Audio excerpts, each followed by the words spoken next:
Τέλεια.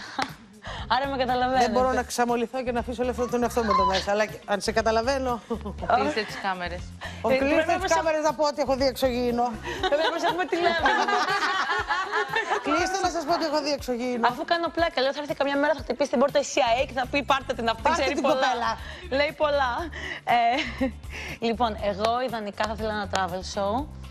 Γιατί έχω ταξιδέψει όλο τον κόσμο και έχω δίψα για αυτό το πράγμα. Δηλαδή, με ενδιαφέρει ακόμα και στην αγορά που θα πάω στο Περού. Ναι. Τι είναι αυτό το φρούτο που δεν έχω ξαναδεί. Δηλαδή, δεν πάω απλά να ταξιδέψω, πάω να ζήσω. Μ' αρέσει που είπες έχω δίψα γι' αυτό. Ναι, θέλω να. Όχι απλά ο τουρίστας που έρχεται για να τι κάνετε. Θέλω να μπω μέσα, να δω πώς ζουνε, τι σκέφτονται. Θέλω να το δείξω αλλιώς, όχι το κλασικό το. Δοκιμάζουμε αυτό το φαγητάκι. Πιο πολύ στο είσαι λοκάλι, ντόπιος. Ναι, πώς ζουν οι ντόπιοι. Σαν να είμαι λοκάλι. Ναι, δηλαδή εντάξει, υπάρχουν ωραίος τίτλος. Κρατήστε το από πάνω, πως κάνω ταξιδιωτικό.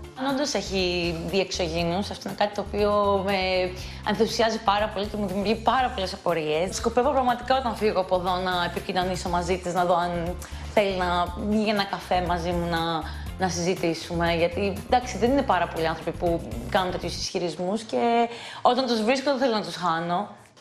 Θέλετε μήπως να μπούμε λίγο και στην αίθουσα? Πάμε, Κατερίνα. Να μην αισθανθώ λίγο καθηγήτρια. Πάμε. Έλα ρε παιδιά. Είσαι καλύτερη. Μέχρι στιγμής βγάζουν νόημα αυτά που λέμε ή σας έχω κάψει τον εγκέφαλο? Έλα. Έλα βαναράκια μου, βγάζουν αγάπες μου. Η Κατερίνα Ζαρίφη γενικά είναι ένας άνθρωπος πολύ ευδιάθετος, χαρούμενος, αρκετά αυθόρμητη και η αλήθεια είναι ότι μας χαλάρωσε πάρα πολύ. Και ανυπομονώ να δω τι θα μας πει στην αίθουσα διδασκαλίας. Λοιπόν, εγώ είμαι ένας άνθρωπος που η βασική μου δουλειά, αυτό λέω πάντα, τι δουλειά κάνεις αν με ρωτήσει κάποιος, θα σας πω ραδιοφωνατζού. Και θεωρώ ότι αν έμαθα έτσι λίγο να λύνεται το στόμα, με βοήθησε πάρα πολύ το ραδιόφωνο. Το πιο αντιρατσιστικό μέσο, κορίτσια μου, το ραδιόφωνο. Διότι πιάνεις, λατρεύουμε την τηλεόραση, δεν το συζητώ, αλλά στο ραδιόφωνο πας με το μαλλί κοκότσα έτσι, καπέτο. Με τη φόρμα δεν σε βλέπει κανείς και εσύ είσαι μπροστά από ένα μικρόφωνο και πρέπει να ρίχνεις. Θεωρώ γενικά ότι το κομμάτι της εικόνας είναι ένα βασικό κομμάτι στην τηλεόραση, αλλά επίσης θεωρώ ότι ζούμε την εποχή που το κούκλα μπούκλα δεν αρκεί. Δεν αρκεί. Αυτό που κάνω φέτος λοιπόν είναι η Οδός Ζαρίφη. Προσπαθώ να είναι κάτι μεταξύ ραδιοφώνου και τηλεόρασης. Στο δικό μου μυαλό η σάτυρα δεν υπάρχει αν πρώτα δεν έχουμε σατυρίσει τον εαυτό μας. Έτσι είναι στο δικό μου το μυαλό. Δηλαδή, για μένα αυτή είναι η μαγική κατάσταση, λέγεται αυτοσαρκασμός. Έτσι είναι η δική μου φιλοσοφία, δεν μπορώ να σας πω απαραίτητα ότι είναι το σωστό. Οπότε, τι θέλω εγώ τώρα? Καταρχάς, θέλω να μου πείτε γιατί πράγμα θα γελάγατε με τον εαυτούλη σας, κοριτσάκια μου. Έλα, καλά. Με την προφορά μου. Πώς είναι η προφορά, δεν είναι? Πεθαίνω. Καλησπέρα. Καλησπέρα. Εγώ, ας πούμε, αν έκανα εκπομπή και είχα αυτή την προφορά, θα την πήγαινα ταβάνια.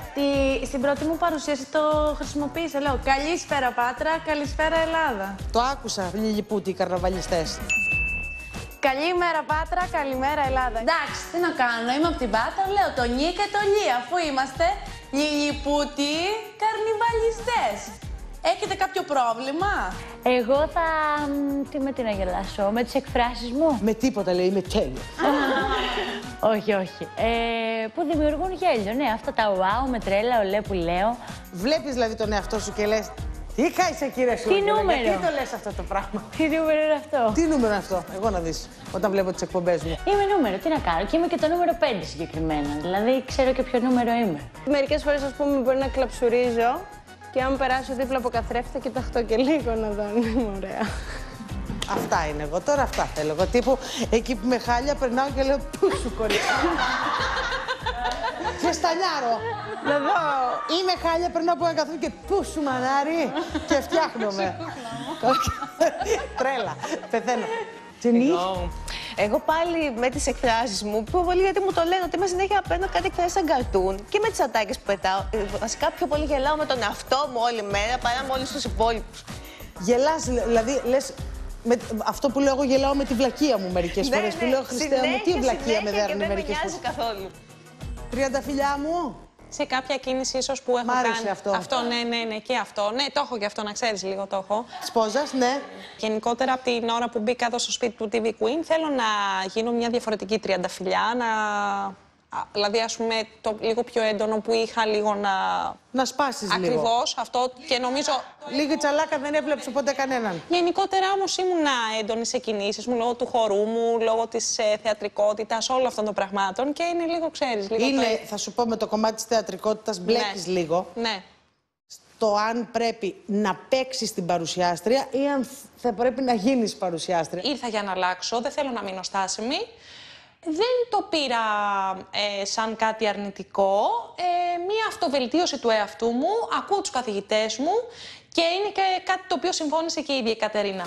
Εσύ, κορίτσι μου, με τι γελάς με τον εαυτό σου? Εγώ. Yes. Εμένα οι φίλοι μου λένε ότι έχω πάρα πολύ αστείο γέλιο. Βασικά, εγώ γελάω όταν με πιάνει νευρικό, δεν μπορώ να συγκρατηθώ και γελάω μετά με το γέλιο μου και μετά γελάει κάποιος άλλος με το γέλιο μου και γελάω κι εγώ. Και μεταδίδεται αυτό το πράγμα. Μεταδίδεται παντού. Τύπου Σαλακά που ήρθε εδώ πέρα. Ναι. Τέλειο. Βλέπετε, σας παρακαλώ. Όλα τα ξέρεις. Σας παρακαλώ, δεν θα ήθελα. Το άλλο που έχω είναι ότι άμα με έχει πιάσει σοβαρό νευρικό, έχω level σε νευρικά, πέφτω κάτω ή σπρώχνω. Άρα η κοπέλα είναι επικίνδυνη, να το ξέρουμε αυτό το πράγμα. Και θες και το show, να λακίσουν όλοι με κατάγματα. Ιωαννίτσα. Και εγώ με τις ατάκες που λέω, εννοείται προσφέρω άφθονο χιούμορ και...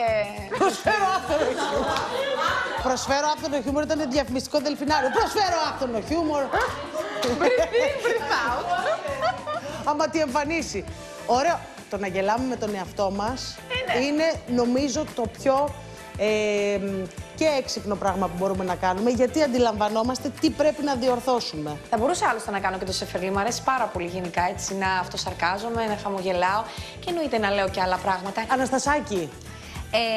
Εγώ με τους φίλους μου, με τις κολλητές μου, χαλαρώνω τόσο πολύ που γίνομαι τόσο αναφελής, είμαι τόσο αναφθόρμητη που παλιμπεδίζω. Ας πούμε, μια φίλη μου έχει πάρα πολλά βίντεο μου που φαίνεται που κάποιος αν τα δει νομίζει ότι αυτή δεν έχει τίποτα. Και μου λέει τώρα θα τα ανεβάσω όλα. Που θα πας εκεί. Να τα ανεβάσει. Να έχουμε κι εμείς υλικό. Πώς θα κάνουμε εκπομπές απ' έξω. Να τα ανεβάσει. Ποια είναι η κοπέλα, το τηλέφωνό της, το θέλω. Να τα ανεβάσει η κοπέλα. Και είναι και θεατρολόγος ηθοποιός, να το λέμε. Το κορίτσι Μπράβο, αυτό. τα πτυχία να λέγονται. Και εγώ έχω το lower. Ο καθένας τα πτυχία του. Θα σας πω κάτι. Και εγώ ξεκίνησα ο απόλυτος people pleaser. Αυτό που λέμε να ευχαριστήσω τους πάντες. Προχωρώντας στην τηλεόραση, αντιλαμβάνεσαι ότι δεν υπάρχει περίπτωση να τους ευχαριστήσεις όλους, επειδή άκουγα που φοβάστε για τα σχόλια που ακούγονται κτλ. Φυσικά και θα ακουστούν σχόλια. Φυσικά και τα έχω ακούσει όλα. Έχουμε ακούσει γενικά, ήμασταν άνθρωποι οι οποίοι μπήκαμε μία εποχή, εμείς όταν μπήκαμε στην